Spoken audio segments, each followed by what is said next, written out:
Salam jumpa sahabat M2TV, media informasi, sarana edukasi, dan jalur komunikasi yang selalu akan tetap mengupas data menjadi fakta, menyajikan info-info terpercaya, biar sahabat M2TV menjadi tahu dari yang belum pernah tahu.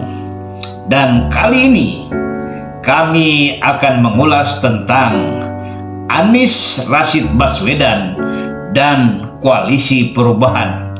Apa yang mau dirubah?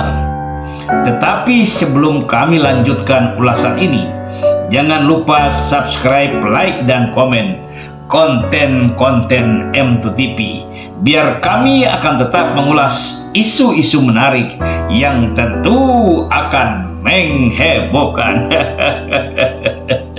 Tidak henti-hentinya media sosial membahas sepak terjang atau manuver politik bakal calon presiden Anies Rashid Baswedan beserta nasib koalisi perubahan yang sepertinya makin kesini semakin hari sumbu obornya mulai meredup.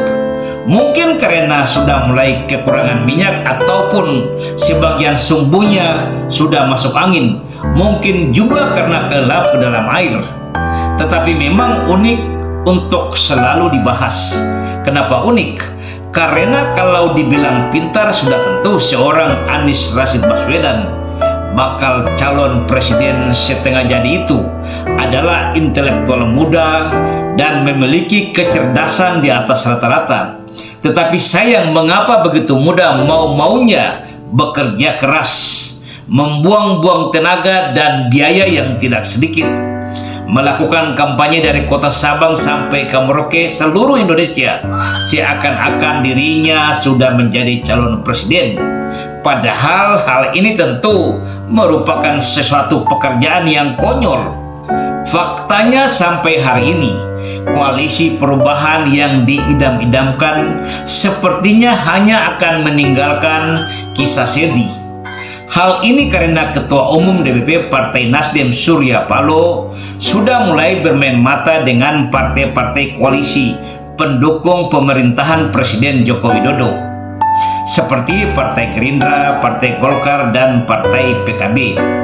Lalu dalam waktu dekat Ketua Umum DPP Partai Nasdem akan menjumpai lagi Ketua Umum DPP Partai PDIP, Ibu Megawati Soekarno Putri.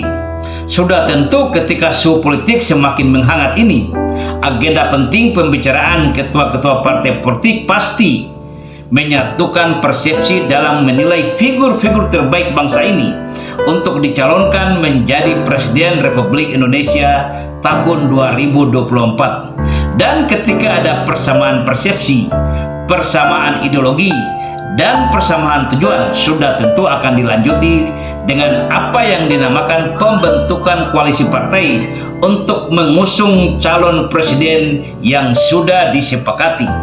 Ketika ketua-ketua umum DPP partai politik sekelas Ibu Megawati Soekarno Putri, Prabowo Subianto, Surya Paloh, juga Erlangga Hartarto dan Muhaimin Iskandar sudah duduk semeja untuk membicarakan kelanjutan kepemimpinan bangsa ini, maka cukuplah sudah kerja ahli nujum seperti Rocky Gerung mengotak-atik pasangan Copras-Capris. Karena jika kita harus jujur, sistem politik di Indonesia masih dipengaruhi oleh budaya dan etika menghormati apa yang sudah disepakati oleh Ketua Umum DPP partai politik.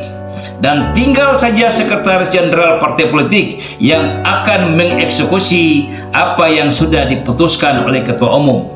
Pengalaman kita di dalam pemilihan presiden tahun 2014-2019 sebetulnya sudah memberikan pelajaran berarti bagi kita bahwa pada akhirnya ketua umum partai-partai politik di atas duduk dan selesailah sudah hiruk pikuk pasangan capres tahun 2024 nanti. Dilematika koalisi perubahan yang tak kunjung terwujud ini bukan hanya terkait dengan keseriusan partai politik yang sedari awal begitu getol untuk membentuk koalisi perubahan, tetapi katakanlah ketika koalisi ini terbentuk, Partai Nasdem dengan segala risiko berani memutuskan untuk tetap mengusung Anies Rashid Baswedan sebagai calon presiden tahun 2024 dan siap dengan segalanya. Lalu bergabung dengan Partai Demokrat, PKS, terbentuklah koalisi perubahan. Pertanyaan kita, perubahan apa yang akan diusungkan oleh koalisi ini? Kata perubahan berdasarkan Kamus Besar Bahasa Indonesia artinya berubah, beralih atau bertukar. Jika saja maksud perubahan yang akan diusung oleh koalisi perubahan sama dengan apa yang dimaksudkan dengan Kamus Besar Bahasa Indonesia ini, maka tujuan koalisi perubahan sesungguhnya tidak ada artinya. Karena sudah jelas setiap kali pemilihan presiden pada akhirnya akan terjadi pertukaran presiden atau wakil presiden, dan selesai pergantian presiden akan dilanjutkan dengan pergantian menteri-menteri kabinet pemerintahan presiden terpilih. Apakah mungkin koalisi perubahan akan menggantikan sistem pemerintahan negara Republik Indonesia? Tetapi sepertinya itu sesuatu yang tidak mungkin. Lebih ekstrim lagi, apakah mungkin koalisi perubahan berani menggantikan dasar negara Republik Indonesia Pancasila? Bagi saya hal ini pun tidak mungkin juga. Pengalaman perubahan yang dibawakan Anies Rashid Baswedan ketika menjadi Gubernur DKI Jakarta, sama juga pada saat itu Anies Rashid Baswedan membawakan misi perubahan. Tetapi faktanya yang dirubah Anies Rashid Baswedan adalah rumah sakit menjadi rumah sehat.